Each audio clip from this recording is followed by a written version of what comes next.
कथा, पुरुषार्थ कथा, सुनो सुनो सिद्धार्थ कथा।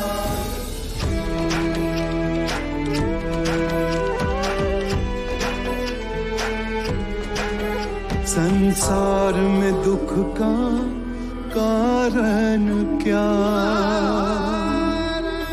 संताप शोक का निवारण क्या।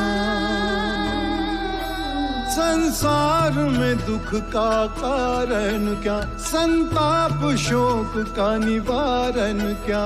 इस खोज में सब कुछ त्याग दिया, हर वैभव से वैराग लिया। वो सृष्टि से संयुक्त हुए, सिद्धार्थ से गौतम बुद्ध हुए।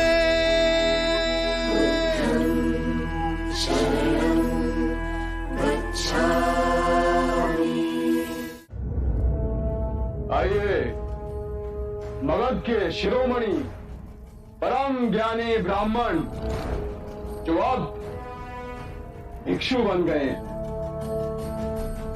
बड़ा खेद हुआ आपका ये परिवर्तन देख। महाराज, यदि आप मेरी दीक्षा से क्रोधित हैं तो मुझे भी खेद है। उतना खेद नहीं जितना हमें है। आपने अपनी पूरी ब्राह्मण जाति को, मगध को, हमें लज्जित किया है और हमारे जले पे नमक छिड़कने के लिए उस बुद्ध के अनुयायी बन गए हैं आप। बुद्ध के सामने शीश अनायास ही झुक जाता है। आपने मगध नरेश के सम्मान के शीश को झुकाया है और अब आपके शीश पर मगध की जवाबदेही बनती। जब मैं बुद्ध से विवाद करने आया तो मैं ज्ञान के अहंकार में था, और जब मैंने बुद्ध का तेज देखा तो मेरे अहंकार का शीश टूट गया और अपमान हुआ हमारा। हमने आपको बुद्ध को पराजित करने के लिए बुलाया था, पर आप ही बुद्ध से पराजित हो गए। महाराज,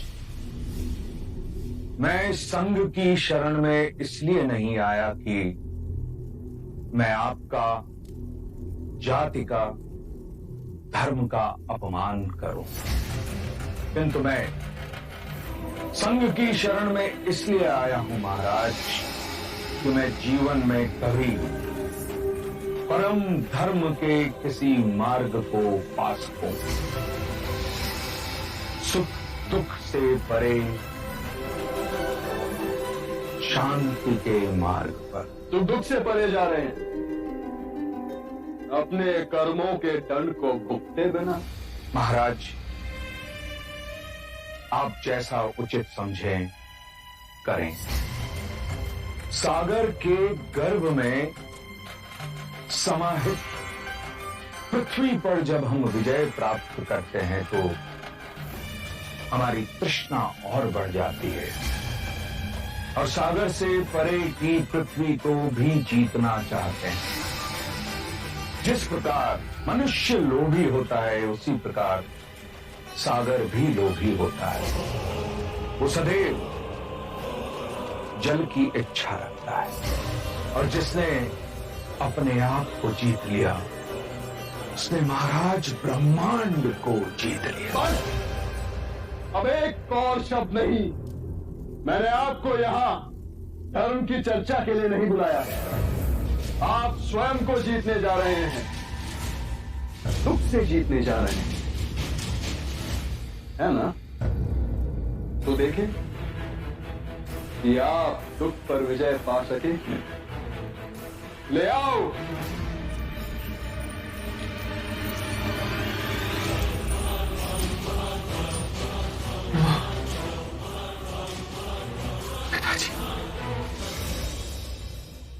तो परम ज्ञानी सोनदान, अभी तक आप में सुख और दुख ऊपर नहीं हो सकते। आपका दोषी मैं हूं, तो फिर मेरे माता पिता को क्यों दंड दे रहे हो? आपके बुद्ध कहते हैं कि हम सब परस्पर जुड़े हुए हैं, तो दंड आप पाए या आपके माता पिता। अंतर क्या है? हम तो केवल ये देखना चाहते हैं कि दंड का अधिक प्रभाव कहां पड़ता है। मुझे क्षमा कर दे। पुत्र, तुम जी छोटा न करना। तुम जिस पथ पर चले हो उसे सिद्ध हो गया है कि ब्राह्मण वही है जिसे परम ज्ञान प्राप्त करने की सच्ची लगन है। हमारा आशीष सदैव तुम्हारे साथ है। ले जाओ इन्हें।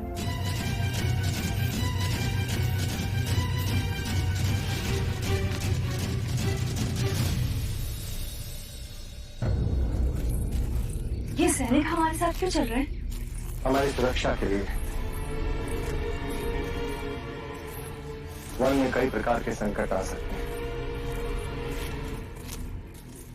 हम जानते थे आप हमें कारावास से छुड़ाने अवश्य आएंगे, किंतु आपको आने में इतने दिन क्यों लग गए? मुक्त तो मैं तुम्हें उसी दिन कर देता मालविका, पर क्या करता। बुद्ध को मगध से दैत्यवन लाने के लिए जितने दिन लगे उतने दिन तो रुकना ही था। पर अब बुद्ध दैत्यवन पहुंच चुके हैं। समय आ गया है कि तुम्हें भी वहां पहुंचा दिया जाए जहां तुम सदा सदा के लिए सुरक्षित रहो। धन्यवाद।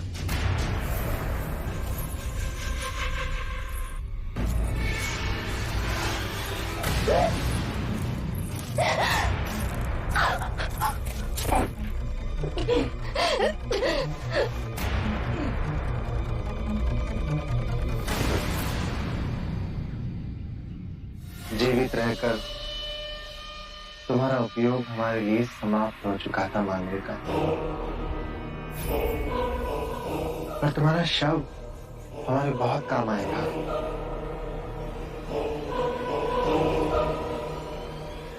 कभी कभी बड़े लोगों के लिए छोटे लोगों को बलिदान देना पड़ता है। बुद्धम शरणम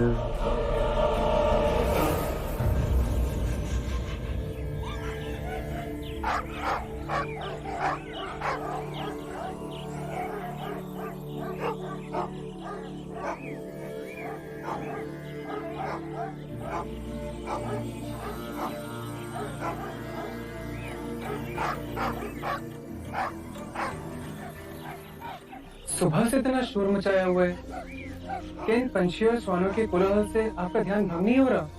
जो ध्यान कोलाहल से भंग हो जाए उसे ध्यान नहीं कहते। क्षमा बुद्ध। कुछ तो है जो इन पंछियों और श्वानों को संताप दे रहा है। जाकर देखो क्या है कुटिया के पीछे जो ये इतने उत्तेजित हो रहे हैं।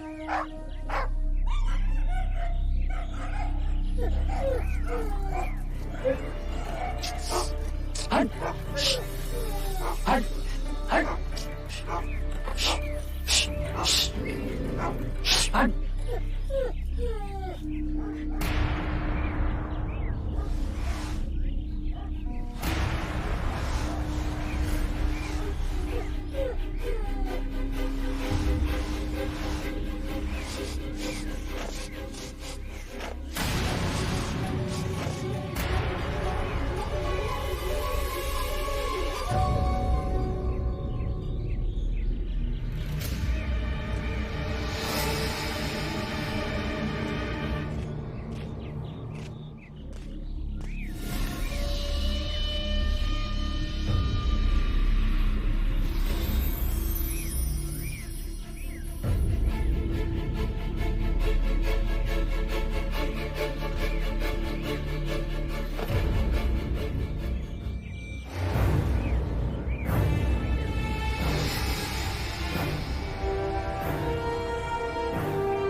लगता है बहुत गहरा षड्यंत्र रचा गया है। शव को देख के अनुमानित होता है कि सबसे पहले इसकी हत्या की गई थी और फिर उसे यहां लाके गाड़ा गया है। परंतु ये षड्यंत्र किसके विरुद्ध रचा जा रहा है? आप करुणा निधान है बुद्ध, परंतु इस संसार में ऐसे विषैले सर्प भी हैं जो करुणा का प्रत्युत्तर अपने विष पर डंक से देते हैं। हो ना हो, ये सारा कृत्य आपको कलंकित करने के लिए रचा गया है। ये वही स्त्री है बुद्ध जिसने मगध की भरी सभा में आप पर लांछन लगाने का पाप किया था। जितना बड़ा पाप ना किया उससे बड़ा दंड भोगा है इसने। मैं इस स्त्री के हत्यारे को खोजकर आपके चरणों में ला फेंकूंगा।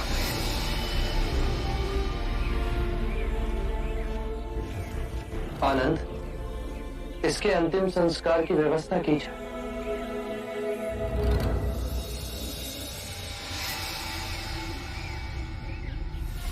पंडित दोमुख,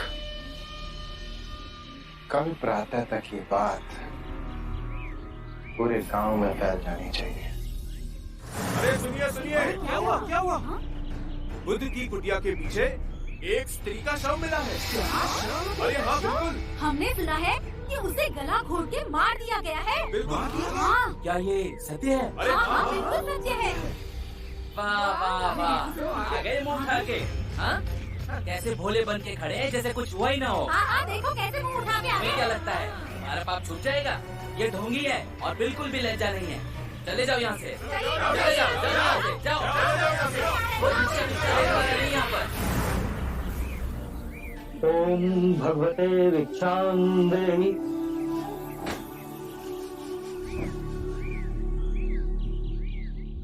क्या ये सच है कि आपके संग में किसी स्त्री की हत्या करके उसका शव गाड़ दिया गया था और फिर वो शव बुद्ध की कुटिया के समीप पाया गया है? जा जाओ कोई और घर खोजो। किस मुंह से भिक्षा मांगने आए हैं आप? हम हत्यारों को भिक्षा नहीं देते हैं। जाओ यहाँ से।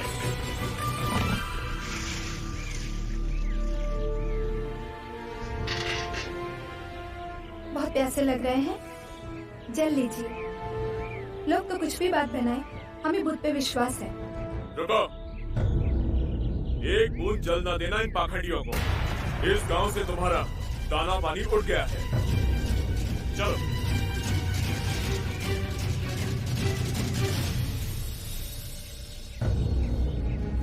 इनका स्वास्थ्य पहले ही ठीक था और जब से गांव वालों ने भिक्षुओं का बहिष्कार किया तब से इसके गले में अन्न का एक दाना नहीं उतरा। अगर इसी तरह से भूखा रहा तो इसके प्राण निकल जाएंगे। वो अज्ञानी है जो आप पर ऐसे लांछन लगा रहे हैं। क्षमा कर दो, मैं स्वयं जाकर तुम्हारे लिए अन्न का प्रबंध करूंगा। कैसे विश्वास दिलाएं गांव वालों को कि उस स्त्री की हत्या में हमारे संघ का कोई हाथ नहीं। और अब तो गांव वाले भी हमसे घृणा करते हैं बुद्ध। घृणा का उत्तर घृणा से देना कभी सार्थक नहीं हुआ। घृणा प्रेम से मिटती है और यही शाश्वत नियम है। परंतु इस असत्य को सत्य मानने लगे हैं लोग। 3 बातें कभी अंधकार में नहीं छिपती: सूर्य, चंद्रमा और सत्य। बिना अन्न के हम जीवित रह सकते हैं, परंतु बिना जल के आप सबके लिए ये दिन कठिन और विषम होगा। परंतु योग साधना में इसका एक मार्ग है। अपनी जिह्वा को गोल बना बाहर निकालिए और मुख से श्वास लीजिए। प्यास नहीं सताएगी।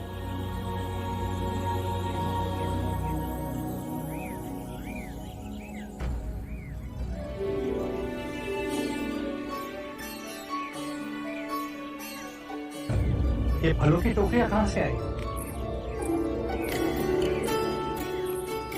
कदाचित हमारे संघ की परिस्थिति की जानकारी पूरे प्रदेश में फैल गई। क्षमा करना हमें बुद्ध, पहले पता ना था, मार्ग में जो बन पाया ले आए। जिसे बुरा कहते हैं, अगर उसके 10 हाथ हैं, तो जो अच्छा है उसके 100 हाथ हैं। इसे ले जाइए।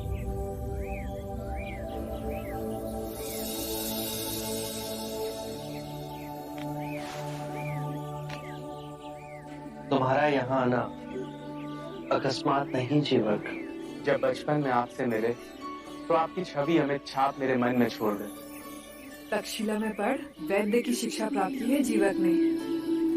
इतने वर्षों से मन में आपकी ही धुन रही। आपके चरणों में अपनी विद्या समर्पित करने आ ही रहे थे, ये दुखद समाचार हमें मिला।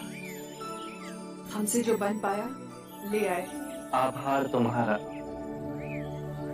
पर अपने जीवन की सबसे अनमोल निधि जीवक को तुम स्वयं ले आई। ये शुभ है। एक माँ अपने पुत्र को ऐश्वर्य का मार्ग छोड़ संन्यास के मार्ग पर स्वेच्छा से लाए। ये बहुत सराहनीय है आम्रपाली। किसी अदृश्य डोर ने आपको हमसे बांधा है प्रभु। जीवक की परम इच्छा थी कि अपने आयुर्वेद के ज्ञान को संघ की सेवा में लगाएगा।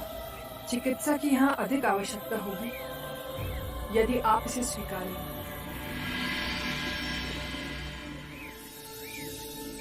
हमारा एक भिक्षु अंदर ज्वर से तप रहा है। कहाँ?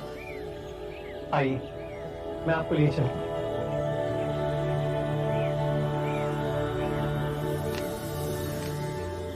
आम्रपाली, भिक्षुओं के लिए अन्न जल का प्रबंध कर। तुमने महान कृत्य किया है, परंतु संघ को एक वैद्य देकर संकट के समय तुमने हमारी सहायता की है आम्रपाली।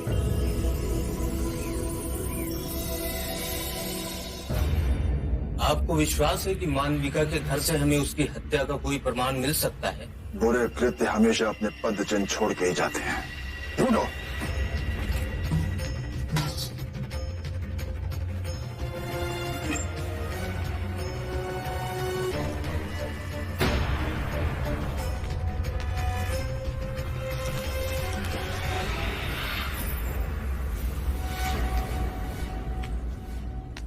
इतना कीमती हार और इस झोपड़ी में?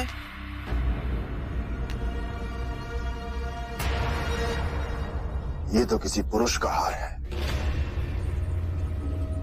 राजघराने के चिन्ह भी इंगित हैं। शाक्य राज परिवार का चिन्ह।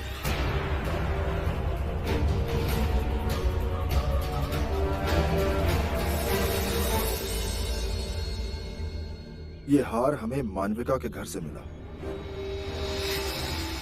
इस पर शाक्य देश का चिन्ह देख कुछ समझ नहीं आया हमें। सोचा तुरंत आपके पास ले आऊं।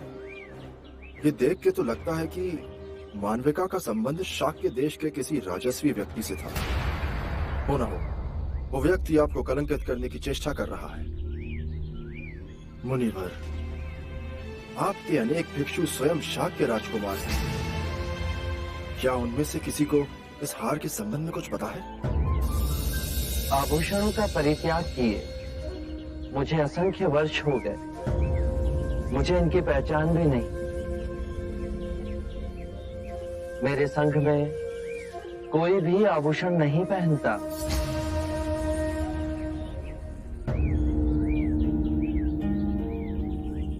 एक बात और मुनिवर, हमने मानविका के आसपास रहने वाले लोगों से भी पूछताछ की। एक ने बताया कि लगभग 1 वर्ष पूर्व एक राजस्वी व्यक्ति मानविका के साथ रात्रि में उसके घर गया था।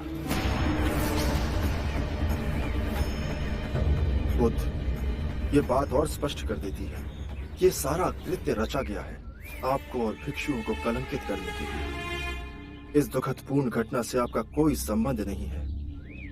ये सुनकर महाराज प्रसन्नजीत अत्यंत ही प्रसन्न होंगे।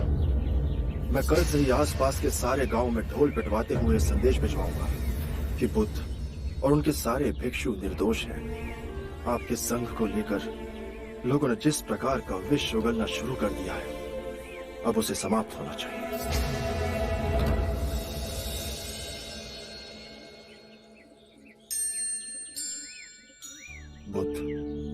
यदि आपकी कृपा मुझ पर बनी रहे तो मैं उस दोषी को पकड़कर आपके चरणों में ला फेंकूंगा।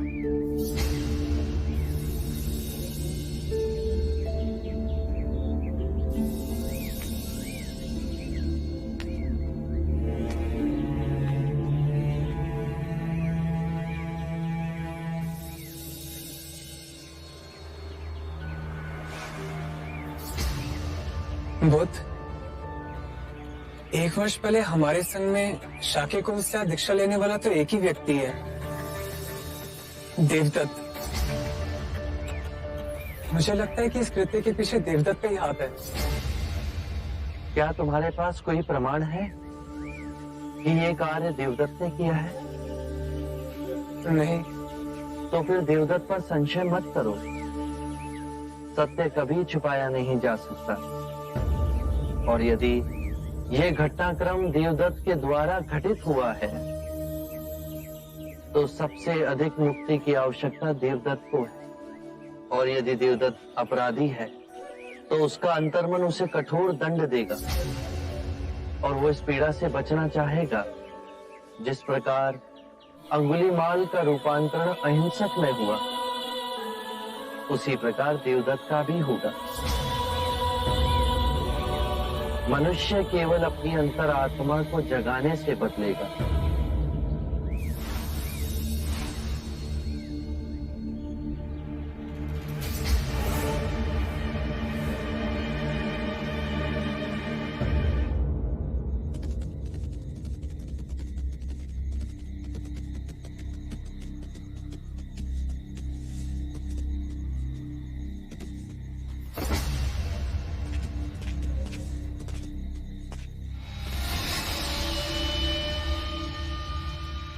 महाराज, सबके सामने मिलना उचित न था। तुम्हारा संदेश पाकर मैं समझ गया था। संघ का क्या समाचार है देवदत्त? मेरी माँ कहा करती है मित्र कि ये सिद्धार्थ प्रबल भाग्य लेके पैदा हुआ है। मालविका का उपयोग करके मैंने संघ में आग तो लगाई है, लेकिन लगता है कि ये आग मुझे ही जला के भस्म कर देगी। तुमने भी तो सोमदंड को मारा बनाकर मात खाई है हमने समस्त मगध के सामने, किंतु हार नहीं मानी। प्रयास जारी है हमारा, जाल फैलाते रहेंगे। कभी ना कभी तो हमारे जाल में अवश्य फंसेगा। बुद्ध। मित्र, क्या तुम मुझे अपने कुछ विश्वसनीय लोग दे सकते हो जो वेश बदलकर भिक्षुक बन संघ में शामिल हो सके? और मुझे एक वन भी चाहिए भेंट में, जहां पे केवल मैं और वे भिक्षु जा सके। हम तुम्हें दोनों दे सकते हैं देवदत्त, किंतु तुम करना क्या चाहते हो? बुद्ध बड़ी शांति में स्थिर है ना?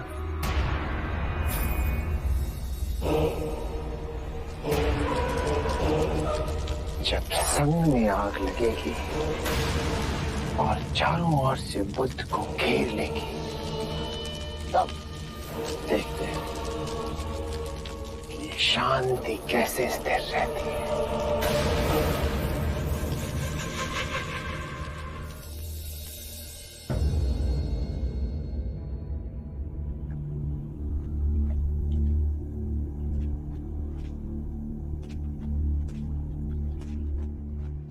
विचलित ना हो महाराज, बुद्ध अवश्य आएंगे। बुद्ध के पावन हाथों से यदि ये विधि होगी तो धन्य हो जाएंगे हम। महाराज, बुद्ध आ गए।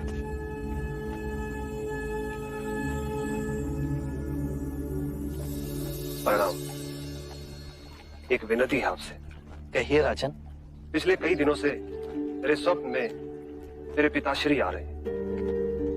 मैंने ब्राह्मणों से भी इसका अर्थ पूछा तो उनका कहना था कि तुम्हारे पिताश्री को शांति नहीं मिली, उनके लिए पूजा करनी हो, यज्ञ संपन्न करना होगा। आप तो परम ज्ञान का स्वरूप है, तो विनती है आपसे कि पूजा विधि आप ही के हाथों से हो, जो मेरे पिताश्री तक पहुंचे, उन्हें मुक्ति मिले, जीवन मरण के इस चक्र से वो मोक्ष पाले। अवश्य राजन। आप मिट्टी के 2 घड़े मंगवाइए, एक में घी भरवाइए और एक घड़े में कंकड़ पत्थर भरवाइए, और उन दोनों घड़ों के मुंह कपड़े से बंधवा दीजिए और उन्हें लेकर नदी के तट पर आइए। मैं वहीं आपकी प्रतीक्षा करूंगा। मैं भी इसका प्रबंध करता हूं महाराज।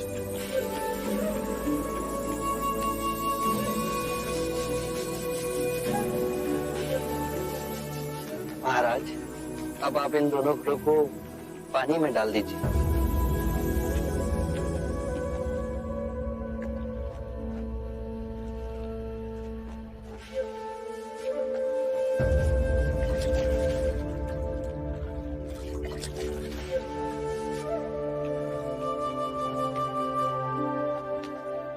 महाराज, अब इन दोनों घड़ों को आप तोड़ दीजिए।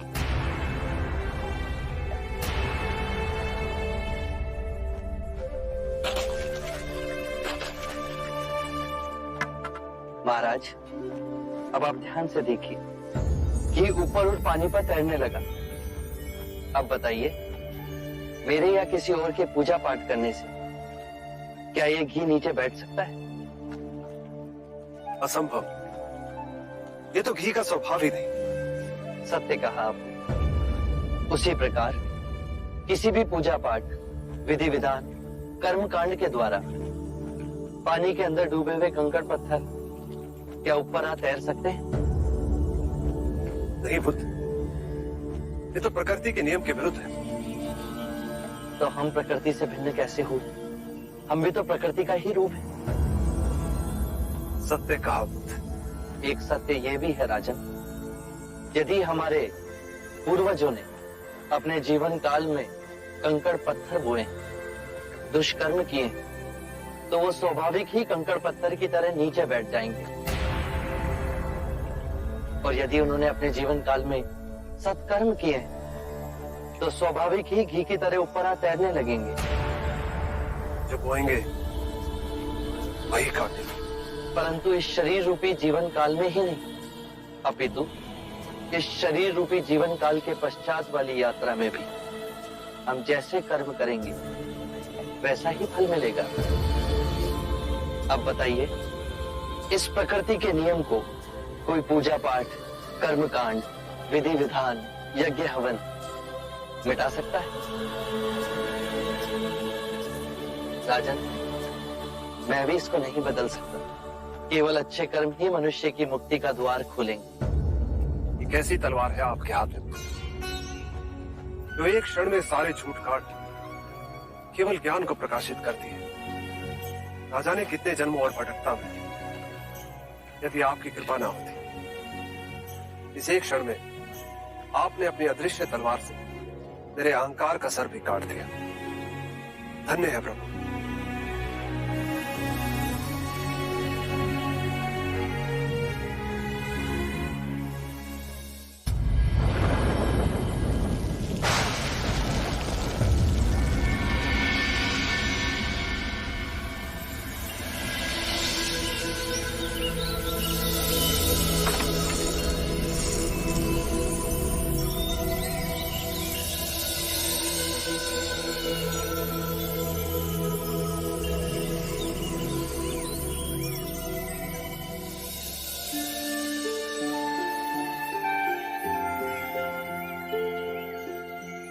बुद्ध को हमने प्यार से तथागत का नाम दिया।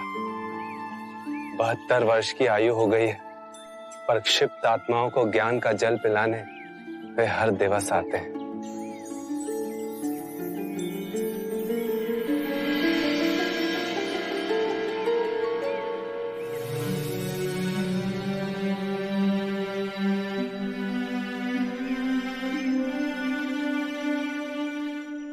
कितनी ही ऋतुएं आई और गईं, कितनी ही बार इस धरती ने करवट बदली, कितने ही राजा और महाराजा आए और चले गए, किंतु हम कितने भाग्यवान हैं कि बुद्ध के उपदेश हमें आज भी इन परिवर्तनों में शांत और स्थिर रखते हैं।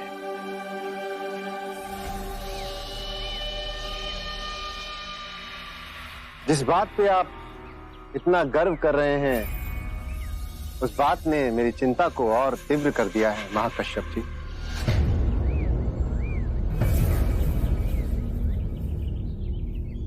मैं आपसे अपनी और अपने जैसे कई और भिक्षुओं की ओर से एक प्रार्थना करना चाहता हूं।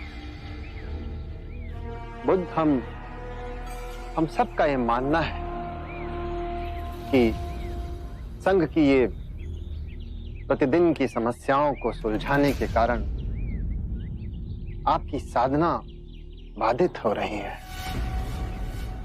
साधना की नई पद्धतियां, नए मार्ग को खोजने में बड़ी कठिनाई हो रही है।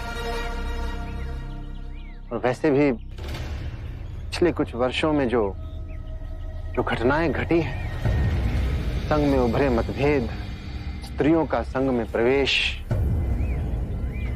मानविका की घटना, इन सब ने कहीं ना कहीं आपको बड़ा कष्ट पहुंचाया है, बड़ा दुख हुआ है आपको इनसे।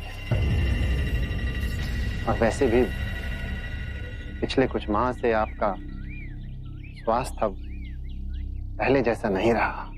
आप जो कहना चाहते हैं आप उस पे आए। अवश्य। मैं केवल ये कहना चाहता हूं कि बुद्ध को अब विश्राम की आवश्यकता है। इन्हें अपना शेष जीवन शांतिपूर्ण तरीके से जीना चाहिए। कि संघ की प्रतिदिन की कलह से आप इन्हें अब मुक्त करें। आप अपना मत बताइए देवदत्त। बुद्ध के विषय में कृपया अपने अनुमान मत लगाइए। बुद्ध, मेरा ये मानना है कि आपको संघ के संचालन में अब कष्ट होने लगा है।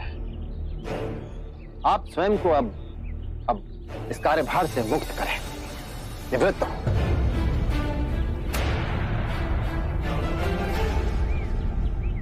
संघ के संचालन की बागडोर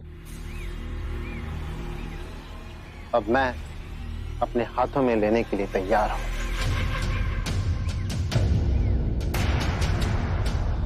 सभी भिक्षुओं के नेतृत्व का बेड़ा मैं उठा लूंगा, आप निश्चिंत रहिए। हमारे लिए विचार ही असहनीय है कि बुद्ध के अलावा संघ का कोई और चालक हो।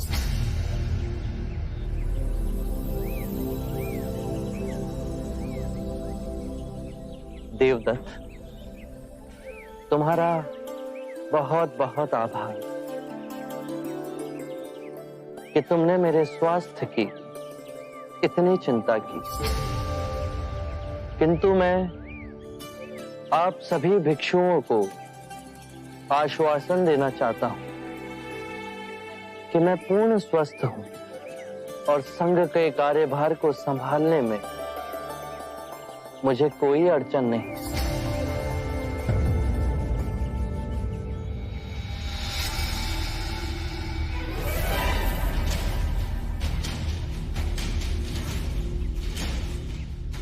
देखिए आप बुद्ध, और केवल यही नहीं, इनके अलावा और भी बहुत से भिक्षु हैं बुद्ध जो मेरी बात से सहमत हैं।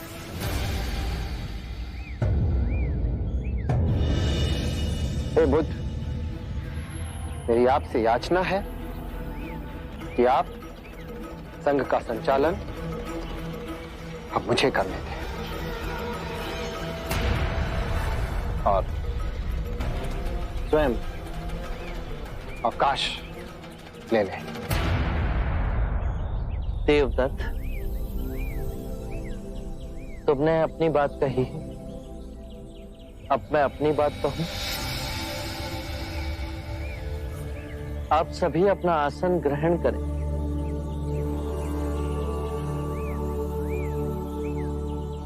देवदत्त मुझे अति तीव्रता से अवकाश दिलाने पर तुले, परंतु यदि कभी ऐसा अवसर आया कि मुझे संघ का कार्यभार किसी और को सौंपना पड़े, तो देवदत्त से अधिक योग्य, परिपक्व, कुशल भिक्षु इस संघ में हैं, जो देवदत्त से कहीं अधिक कुशल और गुणी हैं। मैंने आज तक मोगलाना, सरिपुत्र और महाकश्यप जैसे महान भिक्षुओं को संघ का नेतृत्व करने का अधिकार नहीं सौंपा। तो देवदत्त, मैं तुमसे संघ को चलाने का अनुरोध कैसे कर सकता हूं? और जहां तक प्रश्न सामर्थ्य का है, तो तुम में अभी संघ को चलाने का सामर्थ्य नहीं।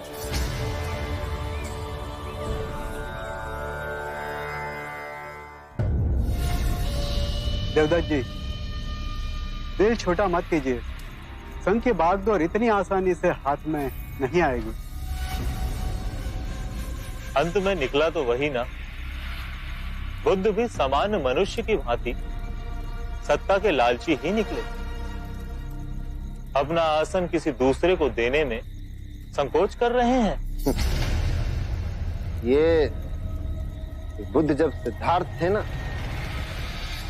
तब भी इनकी मनोवृत्ति बिल्कुल ऐसी ही थी। सच में? और क्या, तब भी हर बात पे ये प्रतिद्वंद करने की इनकी महान प्रवृत्ति है, ऐसी ही थी। जैसे मेरी हर बात का विरोध करने के लिए महान पुरुष धरती पर अवतरित हुए। लोग कहते हैं सिद्धार्थ बुद्ध हो गए। आश्चर्य। लक्षण तो आज भी वही है, वही के वही सिद्धार्थ के। ये तब भी मेरा शत्रु था, ये आज भी मेरा शत्रु ही है। लेकिन अब इसकी मनमानी चलने नहीं दूंगा, नहीं चलने दूंगा। बुद्ध, तेरी मनमानी।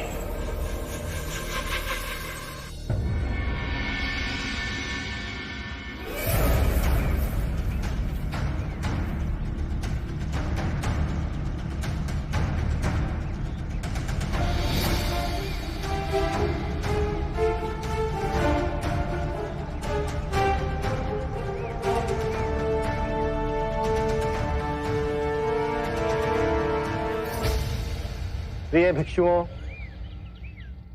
अभिनंदन है, स्वागत है आप सबका। सर्वप्रथम मैं आभार व्यक्त करना चाहूंगा हमारे महाराज अजातशत्रु का, जिन्होंने गयासीस वन की ये भूमि हमें दान भेंट की। आभार है हमारे कुलगुरु का, जिन्होंने सदैव हमारा समर्थन किया। प्रिय भिक्षुओं, आप में से अधिकांश मेरे द्वारा ही दीक्षा प्राप्त है।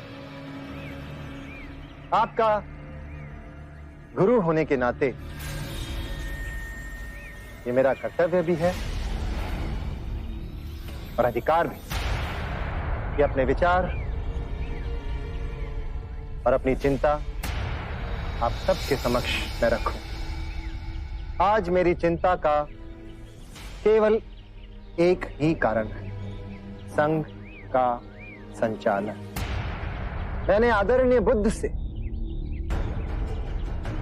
हाथ जोड़कर कई बार ये विनम्र निवेदन किया कि वे संघ से निवृत्त होकर साधना की नई पद्धतियां नए विचार और नए मार्ग को खोजें, जिससे आप सभी भिक्षुओं का कल्याण हो सके। किंतु बुद्ध ने मेरी बात नहीं मानी। मैंने हाथ जोड़कर उनसे विनम्र निवेदन किया कि बुद्ध, हमारे संघ पे ये आरोप है, यहां पे केवल क्षत्रियों को और ब्राह्मणों को प्रवेश मिलता है। आप स्वयं देखिए कि बुद्ध के प्रथम अनुयायी राजघराने के ही लोग हैं। जो बचे खुचे रिक्त स्थान हैं उन्हें ब्राह्मणों ने भर दिया। यही बात मैं बार बार बुद्ध को समझाने का प्रयास करता हूं कि हमारे संघ में निम्न जाति के वर्ग के लोगों को ही प्रवेश मिलना चाहिए। लेकिन बड़ी कठोरता के साथ बुद्ध मेरे इस प्रस्ताव को ठुकरा देते। अरे ये तो बहुत बड़ा अन्याय है। हमारे महाराज स्वयं इस बात से कितने चिंतित हैं और इसीलिए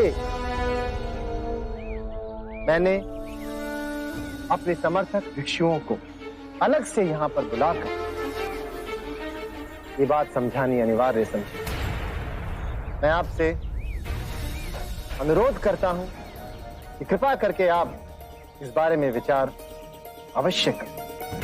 यदि आप चाहें तो बुद्ध के पास जाकर मेरी बात दोहरा सकते हैं और उन्हें यह समझाने का प्रयत्न करें कि आज संघ में परिवर्तन अनिवार्य है और यदि यह परिवर्तन नहीं हुआ तो यह संघ निश्चित रूप से बिखर जाएगा।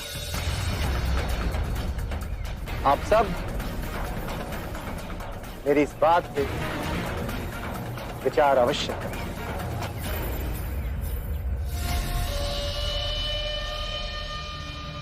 महाराज, ये देवदत्त भिक्षुओं को इकट्ठा करने की अपनी चिंता जता रहा है या फिर उन्हें बुद्ध के विरुद्ध इकट्ठा कर रहा है? कुलगुरु, इसे ही राजनीति कहते हैं। बस एक बार इस फूट की सूचना हर संघ में गूंज जाए, फिर देखते ही देखते बुद्ध का संघ टूट के बिखर जाएगा। आरंभ हो गई निर्वाण प्रथा, सुनो सुनो ये बुद्ध कथा। इस शरीर रूपी जन्म में ही नहीं, शरीर के पश्चात वाली यात्रा में भी जैसा कर्म होगा वैसा ही फल होगा।